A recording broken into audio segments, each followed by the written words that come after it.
Gente, o meu pêssego chegou. Vocês lembram que a Renata estava ao vivo ontem, lá em Jarinu, uma propriedade que produz pêssego? O seu Pedro mandou. Seu Jorge, desculpa. Seu Jorge mandou o pêssego aqui. Olha que bonitão. Daqui a pouquinho a gente vai falar. Vamos ver primeiro a reportagem que foi feita, mostrando aí que produtores de vários municípios do interior de São Paulo registraram quebra na safra de pêssego deste ano. À tarde agora, bem no mês de agosto, floresceu, mas secou, olha. Ele deu fruta, mas não vinga, não tem caroço. Ele não forma caroço, ele não forma fruta também.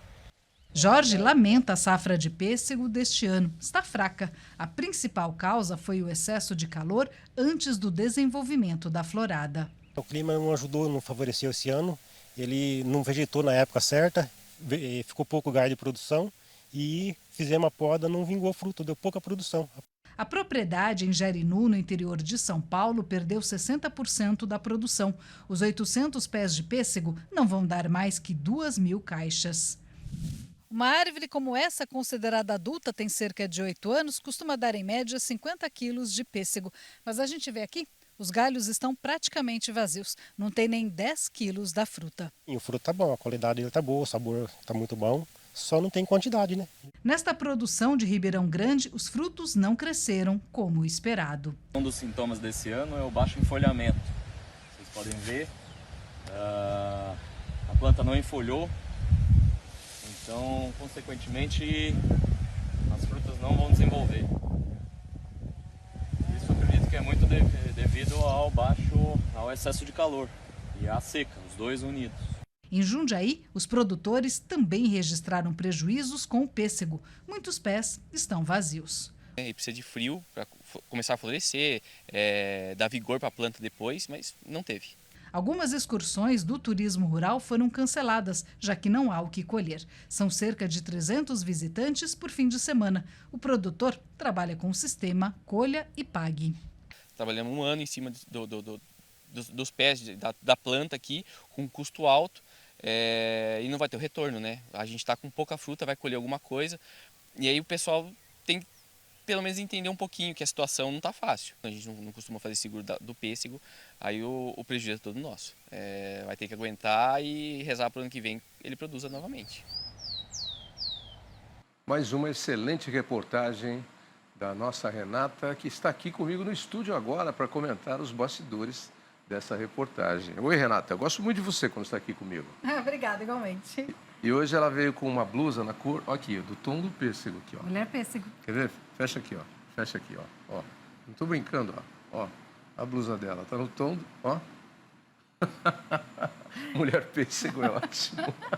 Obrigado, tem o seu Jorge lá, tem o Flávio. E o Rafael. Rafael, que estão e o nos Caio. assistindo. Então, estão assistindo. Beijo, Rafael. Rafael me mandou mensagem agora, falou que está assistindo e está gravando a participação. Opa, vamos lá então. Pode gravar, depois guarda aí e mostra para a turma toda. Publica, né? Escuta, pessoal simpático aí que está passando por um problema aí. E olha que pêssegos bonitos aqui. Olha. Os pêssegos são do seu Jorge, é da Campai. São Campai. Campai, a variedade Isso, deles. A variedade é Campai. Acho que ele é branco por dentro, né? Isso, e ele é saboroso, ele está gostoso, apesar de ter pouco no pé, né? Como eu falei ali na reportagem, a árvore está dando menos fruto, mas os frutos estão saborosos, eles estão crescendo bem também. Esse aqui está menor porque a gente colheu para trazer. É isso que eu ia falar, por que um está menor que o outro? Esse aqui está mais um ponto. Isso, esse aqui é de uma árvore mais nova, né? Estava numa outra parte da propriedade, onde eu fiz o ao vivo. Sim. Estava numa outra parte, então são frutos mais novos de árvores mais novas também. Então, por isso está desenvolvendo menos, por enquanto. E o que prejudicou a produção? Foi a estiagem? Foi o tempo seco, o calor, teve muito calor na formação, de que eles chamam de formação de gema, quando está formando a flor, um pouco antes da florada. E isso atrapalhou o desenvolvimento da fruta. Então, a fruta não está crescendo. Alguns pés, assim, é triste de ver. Até o Jorge falou, o Rafael falou, que o ano passado, ele teve bastante, eu estive na propriedade dele o ano passado, ele faz turismo rural, e as árvores estavam lotadas. E até o turista tem percebido isso. O turista tem comentado, poxa, as árvores do ano passado estavam cheias, o que aconteceu esse ano? Então, as árvores estão mais vazias esse ano.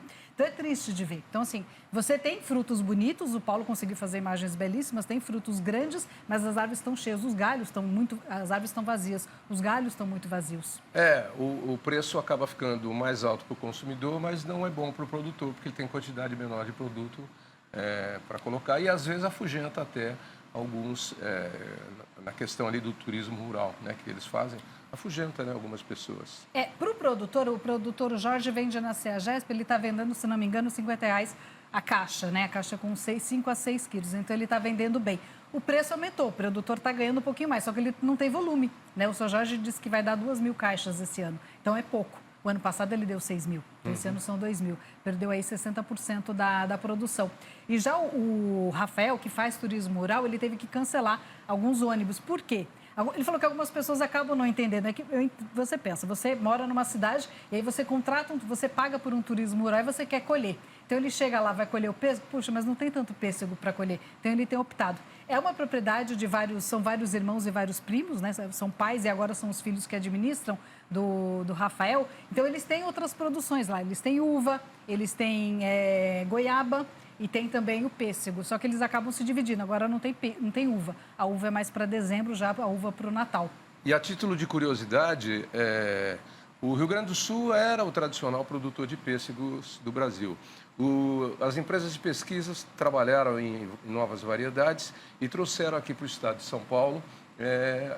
Essa é uma das variedades de pêssego e eles dão justamente na metade do ano, enquanto que o pêssego no Rio Grande do Sul dá no final do ano, período de dezembro e janeiro. Então, conseguimos aí, com mais esse trabalho da pesquisa no agronegócio, prolongar, esticar o período em que a fruta esteja no mercado, o que é muito bom. O Jorge até tem na propriedade dele, numa outra parte, está uma safra boa, as árvores estavam cheias, que ele chama de Natal. Só que ele não sabe se consegue chegar até o Natal por causa do calor. Ele acha que talvez tenha que colher antes. Tá. Então é provável que, por exemplo, aqui em São Paulo, o pêssego talvez seja de algumas outras regiões, né? Tá. Então não vai ter tanto pêssego assim, talvez para o final do ano o pêssego talvez esteja mais caro. Daqui a pouco eu vou dar uma mordida nesse aqui, porque eu confesso, eu gosto mais do nosso pêssego do que do pêssego importado, que às vezes ele vem seco, parece isopor.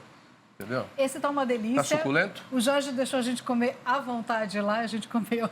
Ah, e teve a brincadeira do Paulo, porque você vê, ó. Então, que negócio é esse do Paulinho falar que o rosto dele é que nem pele de pêssego, aveludada. Mas foi assim, Paulinho Watanabe, gente, nosso cinegrafista maior internacional aqui. Ele citou, foi muito engraçado. A gente estava lá gravando, ele passou assim, nossa, igualzinho a minha pele. Porque eu estava sentindo, eu falei pro produtor, falei, nossa, que seda, né? Ele falou, e o Paulo veio com essa. É minha pele de seda. Peraí, deixa eu ver aqui. Pele de pêssego. Minha pele. Também tenho pele de pêssego. Mas você sabia que isso sente aqui... Sente você aqui. Não tem, ó. Aqui, não. Ai, pronto, pele de pêssego. Mas você sabia que o Rafael estava até contando, ele tem um menino de 8 anos que fica ali com os pais, principalmente de fim de semana, né, aproveitando a visitação, né, convivendo com os pais.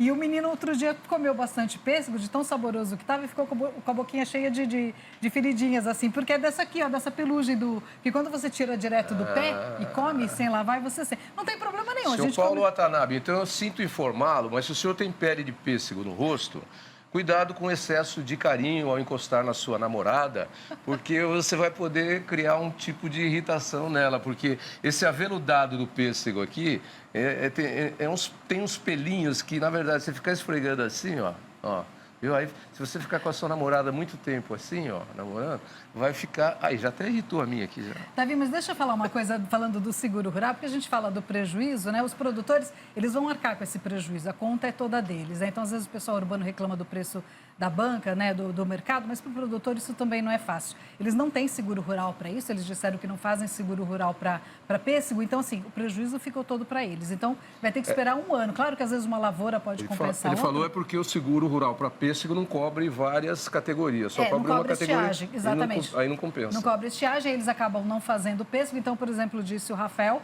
ele vai ter que arcar com essa conta durante o ano. O turismo rural, para ele, tem compensado mais, ele vendia na CEAGESP, mas o turismo rural tem compensado mais pelo volume de pessoas e pelo colhe-pague, né? Porque a pessoa vai lá e pega o que ela quer e, detalhe, também não tem a mão de obra, ele não tem o custo da mão de obra.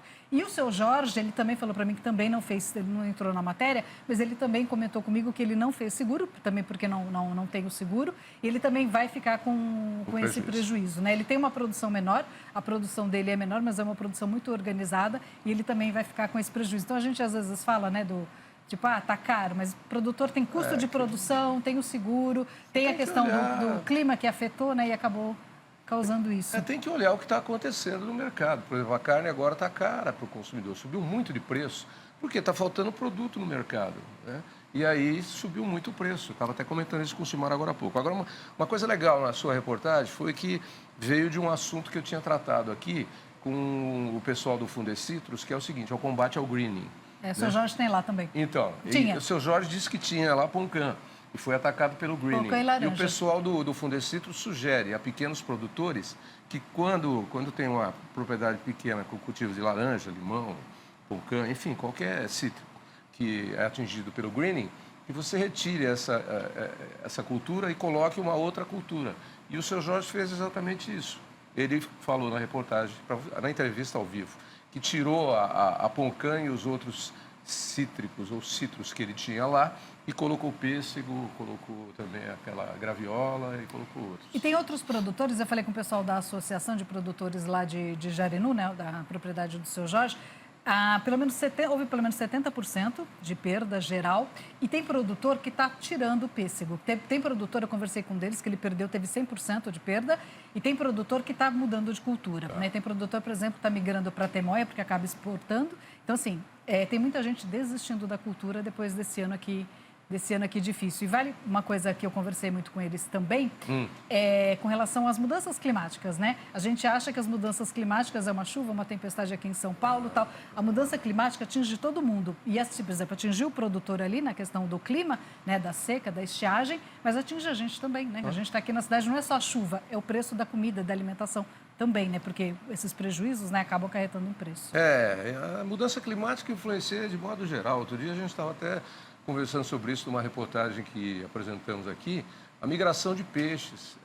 Por exemplo, a mudança de temperatura da água do mar, o litoral brasileiro tem uma costa muito grande, mas não é tão rico em variedades e produtividade. Por isso que a gente investe tanto em cultivo interno, né? Tilápia e outros peixes aí. Então, com essa mudança climática, os cientistas já estão achando que muitas das espécies que permeiam a costa brasileira acabarão migrando para outros locais onde as águas estarão mais adequadas. Porque peixe não precisa de passaporte para mudar de casa, de país, nem de nada, né?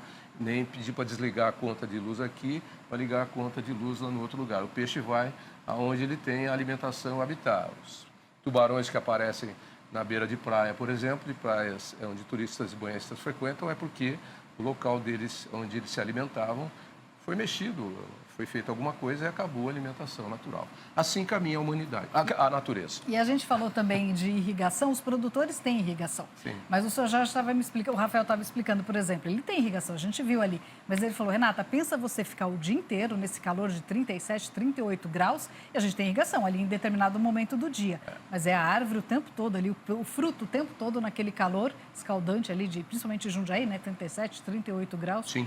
Que quando está quente, né, forma um calor, forma um mormaço, e aí pensa numa árvore ali. Falou, não é irrigação que dê conta. Nem mesmo que a gente... Imagina a gente, mesmo bebendo água, a gente embaixo de um calor desse. Muito bom. Mesmo assim, o Posso pêssego... provar o pêssego? Pode, o pêssego estava uma delícia. Esse é do seu Jorge. Esse aqui é o seu Jorge? É do seu Jorge. Você assistiu o Jogo do Brasil ontem? Não. Você assiste jogo de futebol de vez em quando? Não mais. Segura esse pêssego. Como é que começa o jogo de futebol? Chutando a bola, a primeira bola. Calma. As equipes entram em campo, perfilam, canta-se o hino, né? E aí os capitães vêm e o juiz, no meio, faz uma escolha. Eles têm que escolher campo. Joga a moeda lá, né? Isso, aí o cara faz assim com a moeda. Cara ou coroa? Aqui, deu esse lado. Então eu vou morder aqui.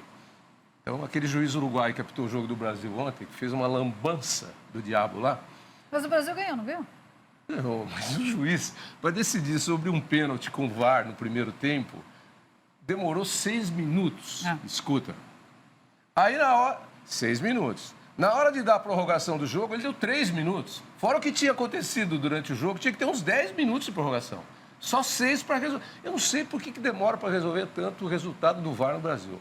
Em futebol europeu, os caras... Bom, não demora 30 segundos. Mas deixa eu falar do pêssego.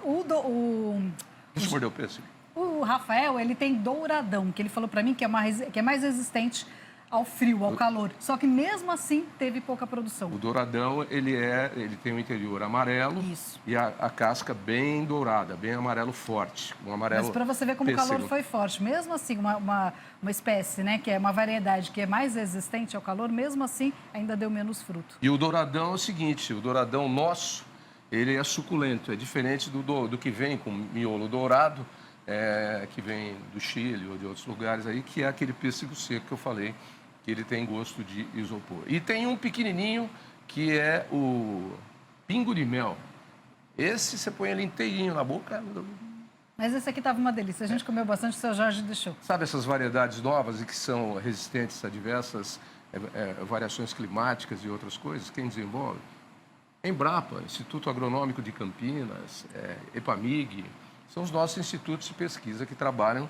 E agora eu vou provar esse pêssego maravilhoso. Por favor, Marley, Bob Marley, fecha aqui.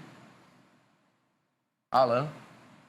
Olha, depois que eu provar, vou fazer aquilo que todo repórter faz. Olha para cima, aprecia e diz: mas está uma delícia. Quer ver?